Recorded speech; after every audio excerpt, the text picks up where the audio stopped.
بونجور واهلا وسهلا باحلى متابعين بوردة سيكريتس شانل باسرار وردة.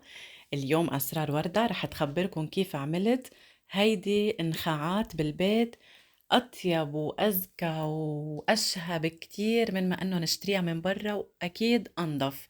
نظفتها بايدي، اكيد احسن وهيك ريحتها وطعمتها وكلها. يعني اذا بتجربوها بالبيت ما رح تفكروا بعد تطلبوها من المطاعم. بس هيدي الأكلة لأصحاب يعني القلوب القوية إذا بدنا نقول، لأنه اللي ما بيقدر يمسك الدجاج أو اللحمة أو هيك وبيقرف وينظف، برأيي ما رح يقدر يطبخها.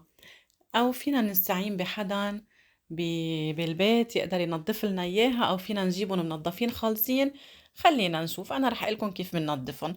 مثل ما شفتوا هيدي نخاعات بجيبهم هيك من عند اللحام، أكيد بدنا نوصي عليهم. بس نجيبهم من عند اللحام بدي دغري بلش شيل هيدي الجلدة عنهم. شفتوا كيف عم بسلخها عنهم؟ هي سهلة كتير، ما بدها شي وبس. يعني بدها شوية طولة بال. بنظف فيها قد ما فيي، بكل الزوايا بدي فوت بكل التفاصيل.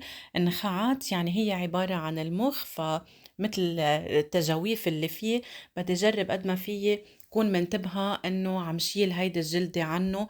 هيدا انضف، هيك بتبطل يعمل ريحة زنخة أو يزنخ معنا أبدا. أنا وعم نطفه بفركن منيح، برجع بغسله مرة واثنين وثلاثة. حطيت بيناتهم حبوب هال، وبنضفه بالخل والحامض وبغسلهم منيح وبصفيه وبتحطهم على جنب.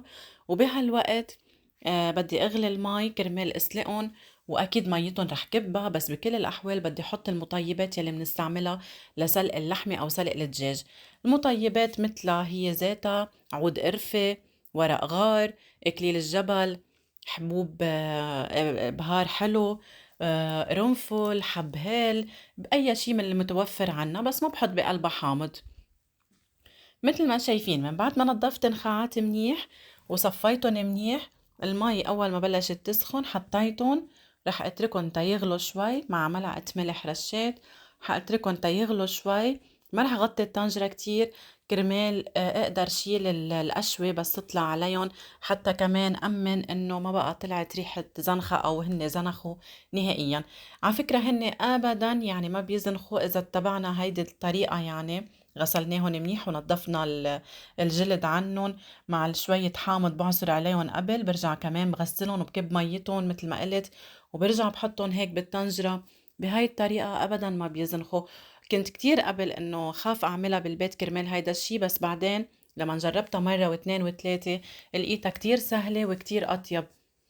مثل ما شايفين، من بعد ما انسلقوا نص سلقة، ما بدي طول عليهم لأنه بدي أرجع أنا قليهم مع زبدة على الغاز، ما راح طول عليهم كتير على النار. رح شيلهم هلأ، صفيهم من ميتهم، المي اللي إلهم رح كبها، ما منعوزة. هلأ أنا رح قلكم طريقتي، ممكن كتير تكونوا بتعملوها بطريقة تانية أو بتستعملون مع أكلة أو ما بعرف.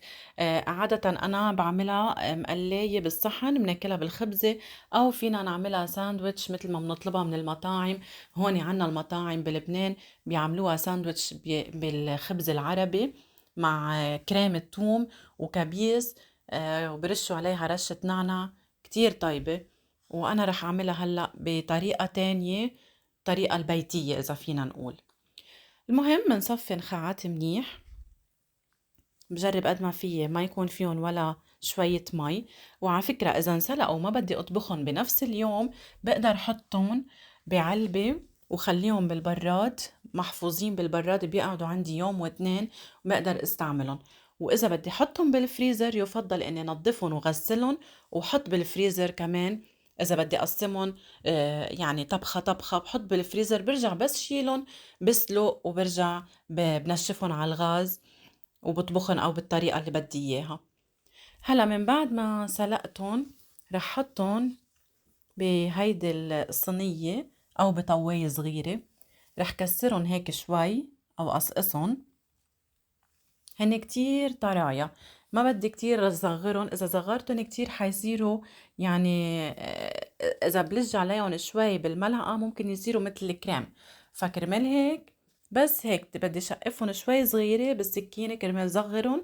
ورح حط معهم قطعة زبدة أو قطعتين حسب يعني كمية الزبدة هي ذوق، وبنزيد عليهم شوية زيت زيتون، ورح أقلبهم شوي لياخدوا كل النكهة من الزبدة، وغطيهم شوي صغيرة. هلأ على الغاز ما رح ياخدوا معنا وقت أبدا. تقريبا كل العملية هلأ شي 10 دقايق. رح غطيهم شوي 5 دقايق. بهالوقت دقيت 3 حبات توم وعصرت حامضتين. رح حط أخلط التوم مع الحامض جهزهم مع رشة ملح. بهالوقت بيكون النخاعات عم تتقلى شوي مع الزبدة وزيت الزيتون، ورح زيد عليهم هون شوية بهارات. في أنا رح حط قرفة. أي حدا في يستعمل البهار يلي بحبه، لأنه بيزبط بهار أسود وبيزبط كمان نحط بهار حلو كمان بيمشي. حطيت رشة قرفة أنا مع الثوم والحامض، ورح زيد عليهم رشة سماق صغيرة. هيدي هي بس حس بلشوا ياخدوا شوية لون. ما بدي نشفهم كتير ولا يتحمروا كتير. كمان ما بدي اياهم يقسوا يعني يتنشفوا كتير يتقلوا كتير. خلي هيك يكون فيهم شوية يعني طراوة مع شوية مرقة منهم. يكونوا هيك جوسي أطيب من ما إنه ينشفوا.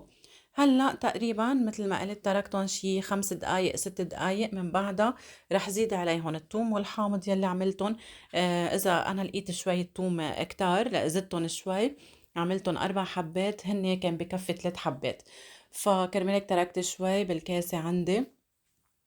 رح قلبهم منيح مع الثوم والحامض، وارجع غطيهم واتركهم كمان 5 دقايق، وما طول عليهم أكتر حتى ما تنشف ميتهم أبدا. وهيك بتكون خلصت. وصدقوني كتير أطيب بالبيت يعني. أنا بس صرت أعملها بالبيت، ما بقى طلبتها من برا أبدا، ما بقى يعني أكلتها برا. جربوها وخبروني شو رأيكم، وإذا حبيتوها وعم بتحبوا باقي الوصفات ما تنسوا تشتركوا عندي بالشانل حتى نضل عم نجرب سوا أطيب وأشهى الوصفات اللبنانية وغيرها كمان. وأنا بتمنى لكم نهار سعيد.